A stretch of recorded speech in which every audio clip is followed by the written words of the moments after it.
Right, welcome to the Women in Agriculture 2020, and this presentation will be on animal health and calf rearing. As you are aware, my name's Cheryl Reeves. We have a calf rearing enterprise in Bangor-on-Dee. I'm a mentor for Farm and Connect, predominantly in the calf rearing side, but also any business or development side of things, I can also mentor in that. So a little bit of a background of myself. Why calf rearing? Why did I go into calf rearing? So originally I'm from Warrington, so if you can't tell by the accent, this is between Manchester and Liverpool.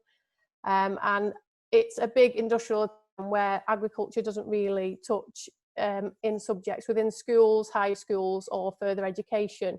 So I met my husband who lives in Bangor-on-Dee in 2006, and his father is a beef farmer.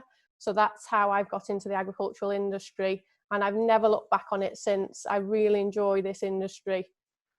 So calf rearing was a good option for me. I'm quite observant, obviously with having 4 children. You learn how to nurture things. I'm quite a good nurturer.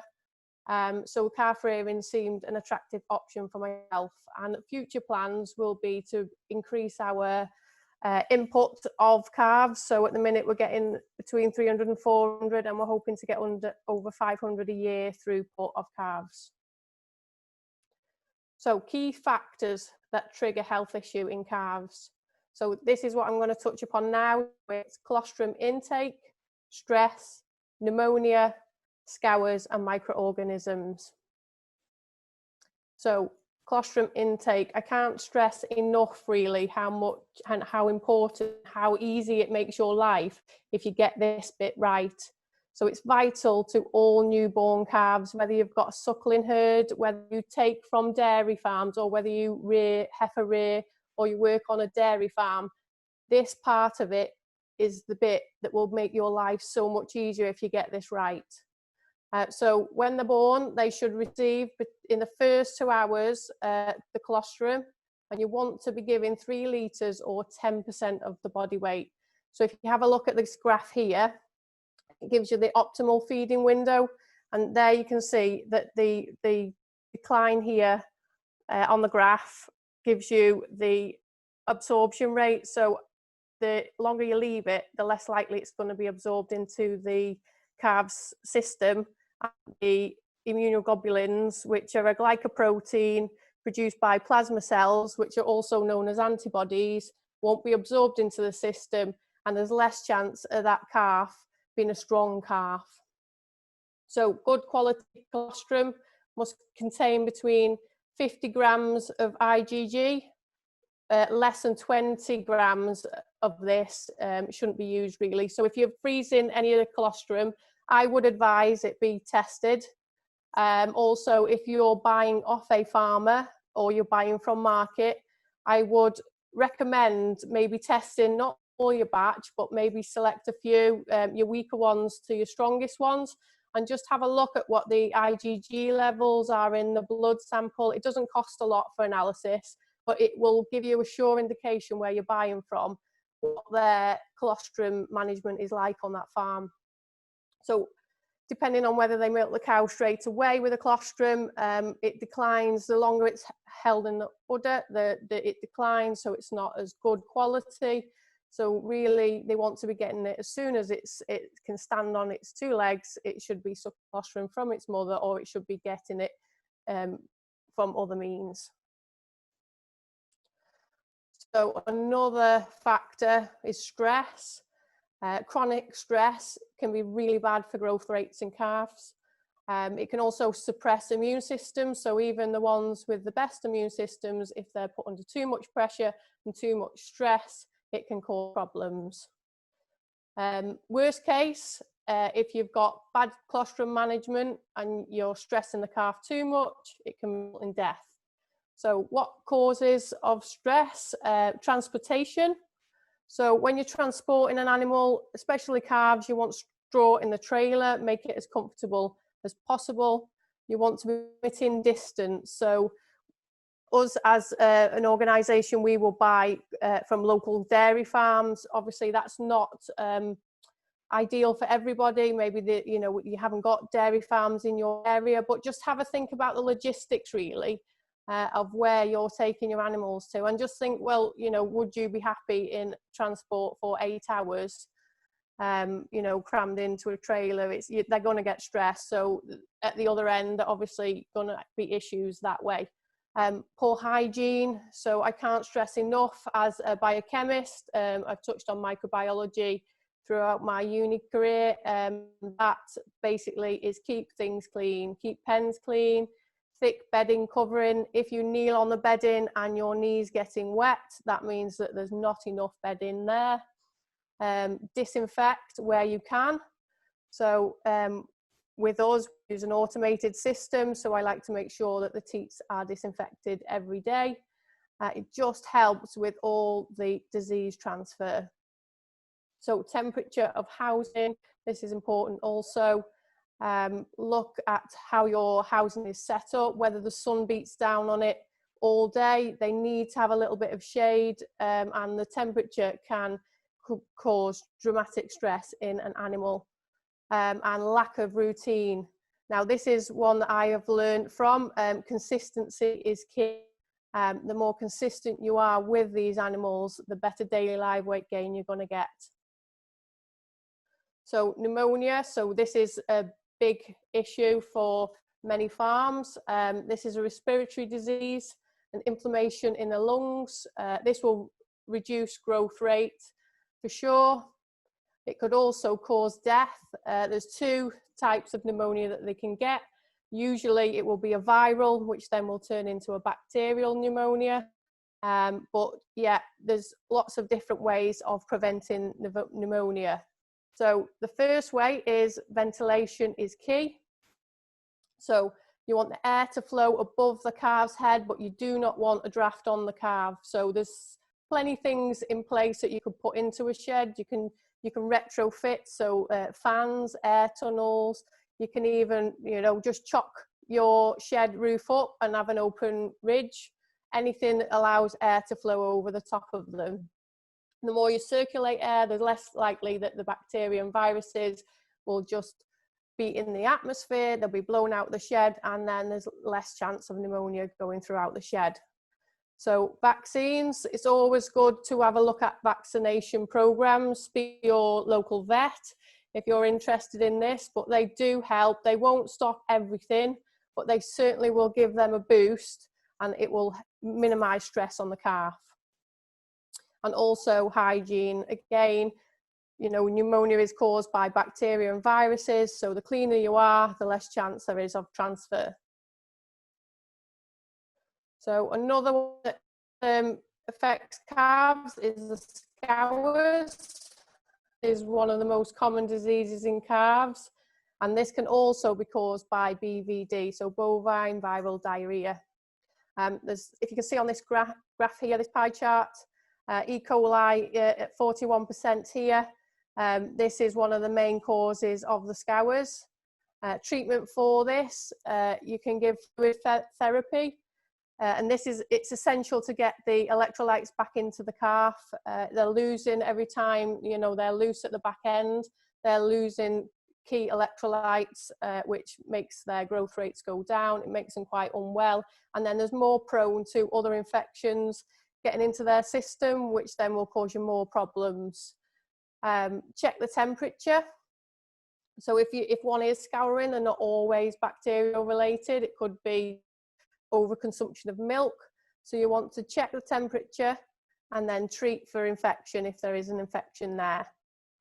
With the BVD side of things, if you're suspecting that in your herd there might be a persistently infected calf, I would personally get the calf checked out, have a look, and then I would euthanize that, because that will cause problems for all the growth rates for all your other calves that are not persistently infected.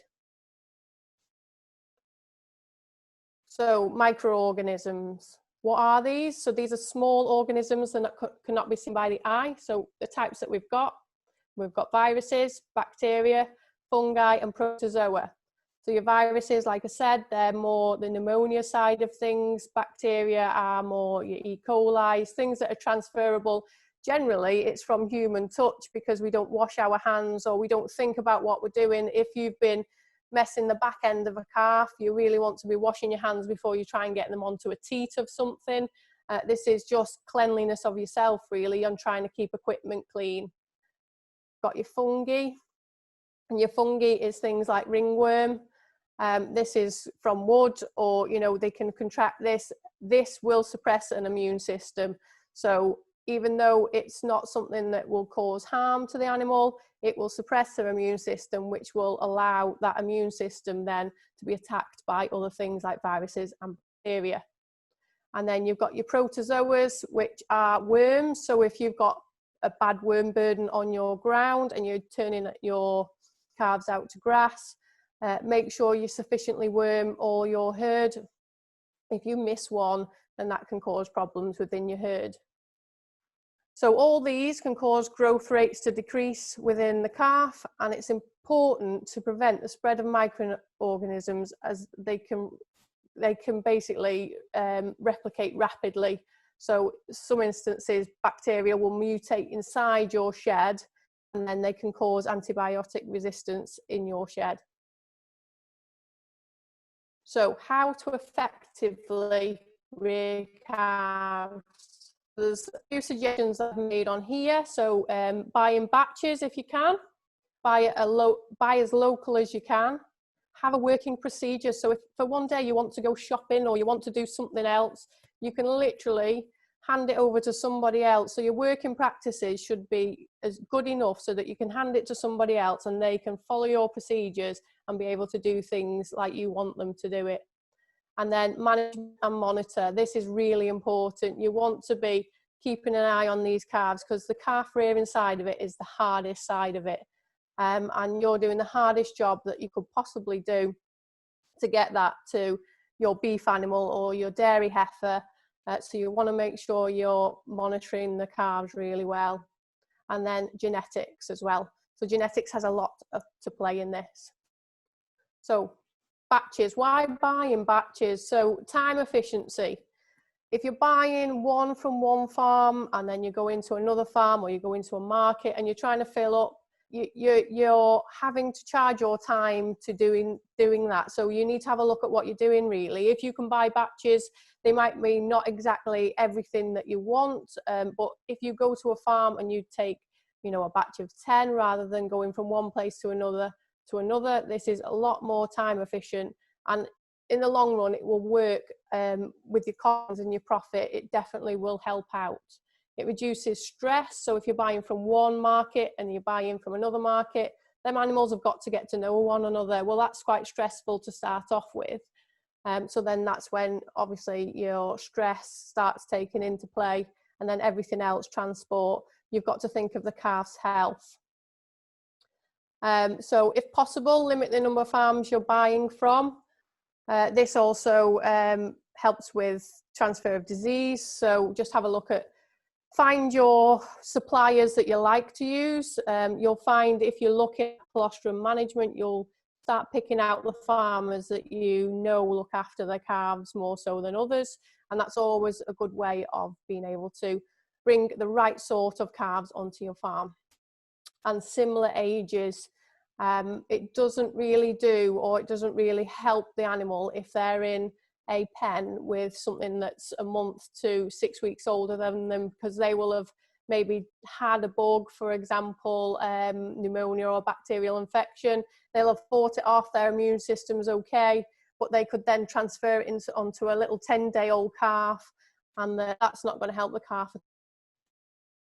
So source local, like we've just touched upon, it limits transport stress, it increases efficiency, and time is money at the end of the day. So you want to make sure that you're factoring all your labour into what you do. And you get a good business relationship if you can source local, and you can work with the farmers, and that's something I'll touch upon later on. So working procedures, your practices and feeding consistent. This is really, really important. So it again reduces stress on calf. So this keeps coming up, this stress on calf. It's something that is so easy to fix, and it's something that will keep the performance of that animal high. So increase your efficiency. So all your working practices, just look at what you're doing and just say, is there a way of doing this better? I found that, you know, over the years of doing it, every year I change something, every year I make something better, I make something easier for myself. The labour's getting less and less every year, so I'm not spending as much time doing the mundane task. I can spend more time looking at the animal. Keep it clean and don't put off until tomorrow what you can do today. That's definitely something that I've learnt with trying to juggle 4 children, working and a farm. Definitely don't put things off tomorrow.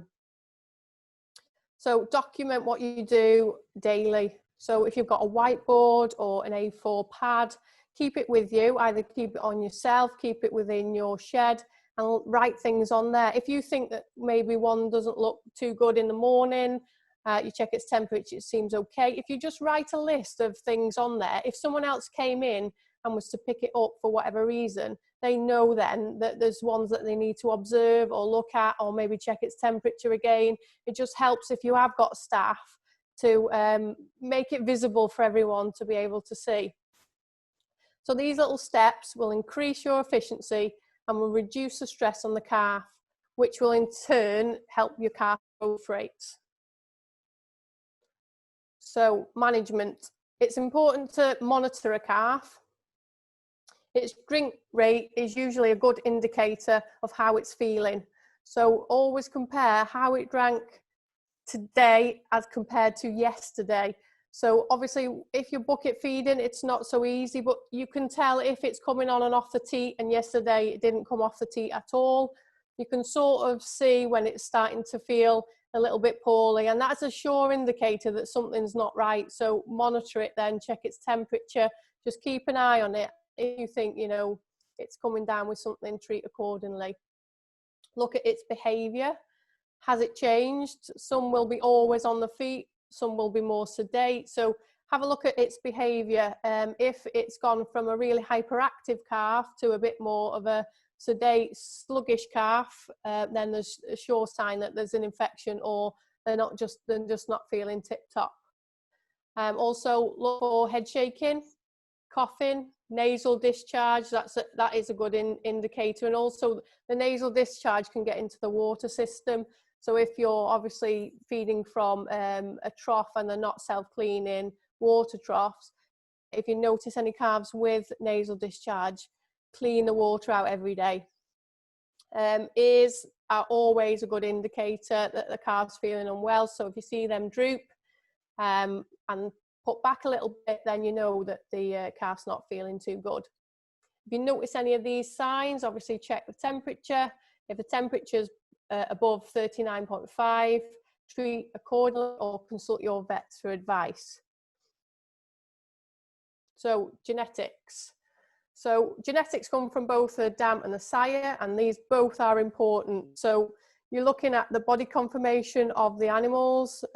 Obviously you want your sire to be, if it's for the beef industry and you're breeding it with genetics of a dairy, you want it to be a muscly animal. You want to achieve the best daily life gains. So the bull here is one that is from a genus spread, and this one is the one that we use on the farm. And he brings really good quality calves when it's bred with a British Friesian. So we know that, you know, using the right genetics, you can speak to local farmers if you wanted to. If there was farmers that you already work with, maybe have a discussion about, you know, splitting costs of genetics. So if they only pay so much for the AI of the animal, or, you know, they want to change it, but the cost is too much for them to make any money from doing so, maybe look at talking to them and saying, well, you know, if I make up the cost, can we use these genetics? Because in the long run, your daily live weight gain will be much better for the animal. So your profits will outweigh what you've had to spend with the genetic input. So yeah, if that's not possible and you can't select your genetics, or you're buying from market, you can ask questions. If I've sold at market, if I've sold my weanlings at market, I stand around the pen, I let everybody ask me questions about them, I like people to know that, you know, genetically they've come from a good source. I like people to know that I've looked after them. You know, questions are not stupid to ask. So ask, if someone's hanging around a pen with their animals, ask them as many questions about that animal as you can. So when you're bidding on that animal, that you know that where it's come from and its genetic background. So benefits to an automated feeding system. So last year we had the automated feeding system on the farm, and it's been an absolutely brilliant system for us. It's helped with time management. So originally I was rearing about 20 calves in one go. This has allowed me the flexibility to rear 80 at once. This time management side of things, it's not taking me any longer to rear 80 as it was 20. So the profit on that for being able to rear 80 to 20 is, you know, it's fourfold really. Increase in batch size. So that's again from going from the 20 to 80. So early detection of disease.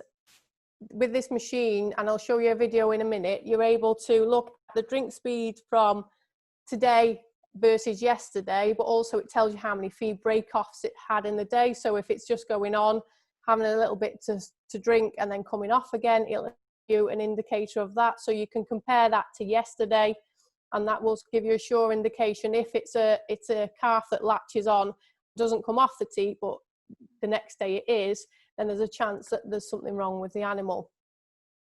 It also monitors daily intake. So for each one, I get to learn which ones are the gutsy ones and which ones don't like the milk so much.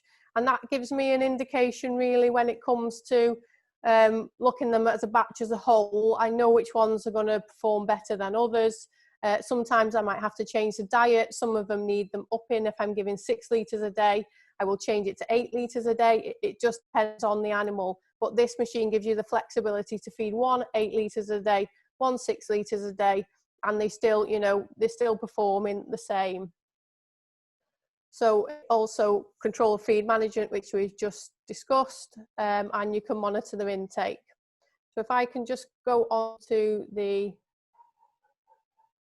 video now. So this video was made for children in mind, so bear with me with it. I've set up a business called Agrication, and this is to help children understand the agricultural industry. So this video was set for children in mind.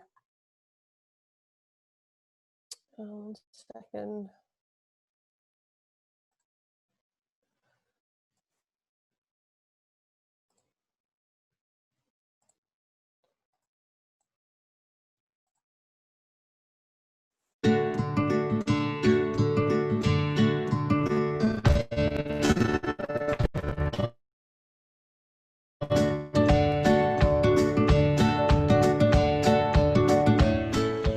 Hi guys, hope you're all well.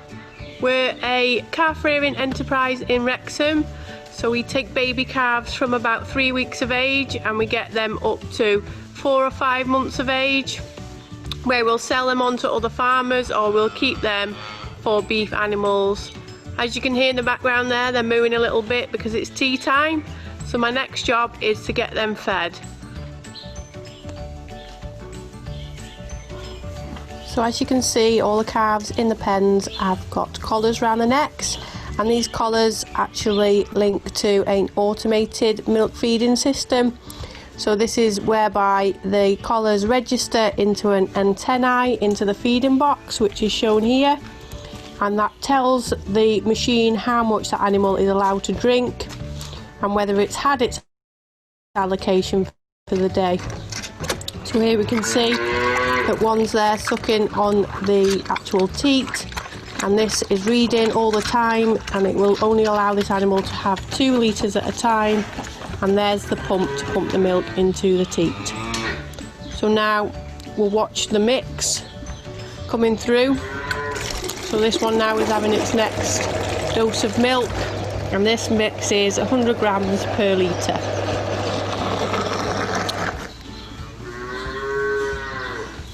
This here is the keypad, and the keypad here is telling me that 35 has 1.09 litres of its 2 litres left. And then here Number 5 on this list, if we press this button, that actually gives me a list of all the animals I've got on milk. So I've got 48 animals on milk here, and it tells me what concentration they've drank today, their drink speed, and this is a good indication of how much and whether they're well or not. So here is the hopper, that's where we put the milk powder, and I fill that up to the top every day. That takes about 1 to 2 bags of milk.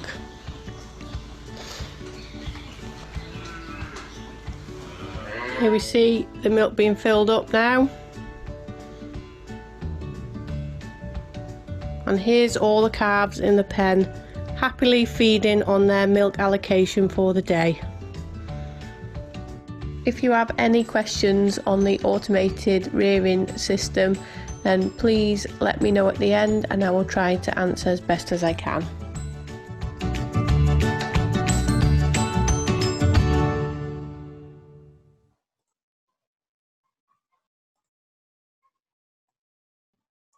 Right, so I hope you enjoyed that video there. That's a little bit of a brief insight into what we do with our automated system. So what are your options as a calf rearer? So there's quite a few options really. There's contract rearing, DIY rearing, so do it yourself, heifer rearing, or DIY and contract rearing. So contract rearing. Most contract rearers will actually finance your calves for you. So, you know, if you're getting into it or you want to get into it, but you haven't got the money to be able to do so, contract rearing is a good alternative to doing it yourself. Most will finance these calves. Procurement is done for you, so they will source all the calves for you and bring them to your farm. So there's one less stress on you to go and source them animals. It's usually what they will do as a contract rearer. It's an all-in, all-out system. So they'll want you to rear. If you give them a fixed figure, say 50, they'll have 50 in, and then whatever you've agreed on in the contract, time period of keeping them, there'll be 50 out, and then you'll get your next 50. Many of them supply feeds and medicines, so that's again another outlay that you don't have to fork out for. Sometimes they have a 24-hour on-call vet, so again that's another avenue that you don't have to worry about as regards costings and cash flow. It's easy to work out costings if you go down the contract rearing side of things. They do it all for you really. You know you're going to get a wage at the end of X amount, so per calf, and you are guaranteed a wage at the end of the day. Obviously there will be some losses, so that's one consideration you need to take into account. You're looking, they will support so many losses up to 3%, but thereafter anything there is on your basically business impact. So it's going to impact your business if you lose any more than 3% of their stock. Also, when you're getting into contracts with people, have a look who is liable for TB. You'll know TB is an issue. Not if it's not an issue in your area, they could bring calves from another area, a high risk area, into your low risk area, and then it's if you react to TB, who is liable for this, and will it impact your business if you do have TB? So if you've got a holding where you're obviously wanting to move on and off, quite often you need to have a look whether your 2 tests will impact your business financially. So flexibility. With contract rearing, it's less flexible than do it yourself. You're pretty much tied to when they want to drop off and when they want to pick up. So if you haven't got flexibility to be able to meet their demands, have a think about that, because it's not always your 9 to 5 drop in and take home. It could be later on at night. And also you have got to follow their protocols and procedures. So if you're not in that frame of mind of wanting to follow people's procedures and protocols, it's probably not an idea for yourself. DIY rearing. So you can source off farm or you can go to markets. So it's up to you. You can source your own genetics, which is good for you. You can buy from reputable suppliers. You're not just given an animal and asked to rear it. Your flexibility is your own, so you can choose when you bring that animal on, and you can choose when you take that animal off your holding. You can set up your own protocols and procedures. You can also work out your costings, you know, what you want to be working out costings and what profit you're making. So then that sort of gives you a rough idea of what you want to pay as a calf. And you've got to make sure when you're doing your costings with DIY rearing that you charge for your labour, and also making sure that you don't miss anything like vet's bills, TB tested. They're all costs that go to that animal, and obviously the more you have, like your labour charges, there's less to an animal. So if you've got 80, your labour time is going to be the same as feeding 20, for example, but your costings for that animal will be less. So considerations is financing that calf cost and a supply chain. So find a reputable supplier. That can be quite difficult. Not all farmers want you to go onto their farm and ask questions of how they're doing their colostrum management. So I know it can be difficult to approach farmers. B, how will this affect your business? So if you get hit with TB and you're DIY rearing, if you're going to have to take the impact of that. So again, look at your movements on and off and whether it'll impact your business further up the chain. There is other ways that you can get around this, but this is something that you would have to deal with animal health with. Costs are all your own, so whatever profit you make on that animal is your money, so that's always a good thing. But also if you don't make on that animal all your losses, then you've lost out there, whereas with contract rearing, you're just given a X amount for rearing that animal. So marketing, this can be online or you can take to market, so that's completely up to yourself. I do a bit of both because I think, you know, if you keep that side of things where you're supporting the local markets and you're doing online, it helps everybody in the long run. And as well, having a look at what age you want to sell them. You know, some people sell for 5 months old, some will sell at 9 months old, or some will just keep them all the way through, because then you're getting your genetics and your inputs for that good beef animal at the end. So heifer rearing. So there's a lot of dairy farms quite like this idea of heifer rearing for them. And basically, you will be the rearer of that animal. A lot of them will finance the heifer, so it's not your animal, you're just looking after it. They will give you a specification that they want to meet. They usually will say that they want them back 4 to 6 weeks prior to calving. So you would have to make the agreement up with that farmer, really. Some might want them earlier on, they might want to get them in calf themselves, but that's an arrangement that you would have to make with that dairy farmer. Payment for this is usually per day, so the longer you keep it on farm, the more you get paid for doing so. But some of them will also offer extra feed costs, and it will reduce rearing costs per day. Considerations again, mortality rates. A lot of people will not fund anything that's over 3 to 5%. Especially during the winter months, this can, you know, it can top a little bit. You know, your mortality rates could creep over that. It depends on your systems. Again, TB, I won't on that again, but who is liable? Flexibility, you're sort of tied again with heifer rearing because you're in a contract, and protocols and procedures is the same thing, is you will have to stick to their protocols and procedures. Right, thank you all. If anybody wants to get in touch after this event, I've got a Facebook account, and that's CNA Livestock. I've got a Twitter at Loving Livestock, and Instagram as well at Loving Livestock. So thank you very much, and thank you. Brilliant, thank you, Cheryl. I think you managed to cover a lot in a short amount of time there. on the health issues and how to rear calves, and it was great to see the video with the feeding system in action. So we've got a few questions. I'll start with the first one. Do you recommend using waste milk for feeding calves if waste milk is available? Yes. Yeah, because at the end of the day, it's all to do with what profit you're going to make. So if you've got waste milk, I don't see a problem in that. If, however, you want to switch them then on to powder, just be a little bit careful, because the milk content or the fat content within the milk, it will be higher than the powder. So you've got to just adjust. You might have to give them more powder if you're transitioning them from milk to powder, because they'll drop in weight if you don't watch their or monitoring the daily live weight gains. Great. You've touched on the different options available, but what advice would you give to someone looking to start a calf rearing enterprise?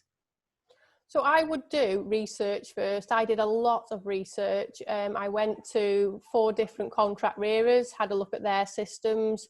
It helps you with shed design. So they will give you a lot of information for free. So, go to these places. Don't commit to anything, because you don't have to commit to anything. Just say you're interested.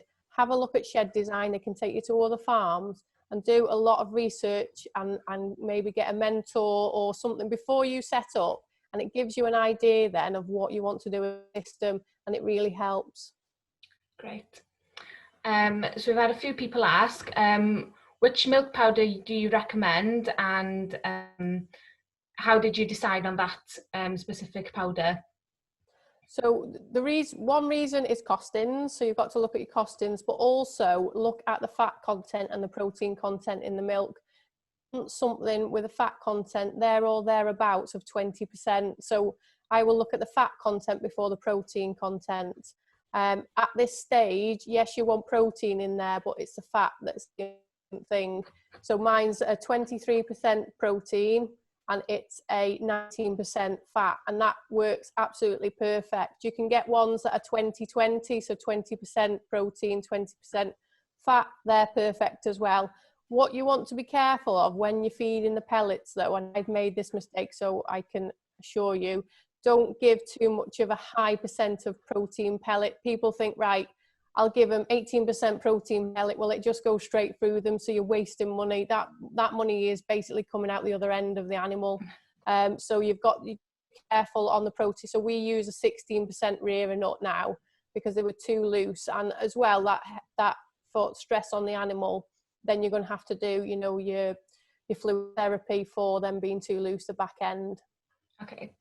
Going on from that, at what age do you introduce dry feed to your calves? So as soon as they hit our farm, we give them access to dry feed. So they'll come from about 10 days old to up to 4 weeks. But I will allow them to have access to dry feed, because they can pick then or choose whether they want to take it or not. Great. Someone's asked, in terms of daily weight gain, health and stress for calves, what are the benefits of ad-lib feeding? So the benefits of ad-lib feeding are that they can go and feed whenever they want to. So that reduces stress, because they and this is what the automated system does really it feeds quite naturally. So if they'd only fancy it at a time, they've got the option to go up 5 times a day or twice a day. It's up to them how they take their milk intake, which has helped with daily live weight gains, because I can compare it to the way I used to feed with the bucket. We don't see a massive drop in weaning as well with the automated system. So you always get a transitional period where they will drop a little bit. We don't get that much with the automated system. So ad-lib for me is a little bit better than just giving them restrictive feeds. Someone's asked, is it hard to get them used to the automated system? Definitely not. I will put them in, so I tend to take them in on a Wednesday. That's just what me and the farmer have agreed. But we literally, I let him do the night feed, so when they come, put the collar on, and then within the morning, 50% of a batch. So if I get a batch of 30, 50% of them have already been on the machine without any of me intervention from me, and they've already taken their milk intake.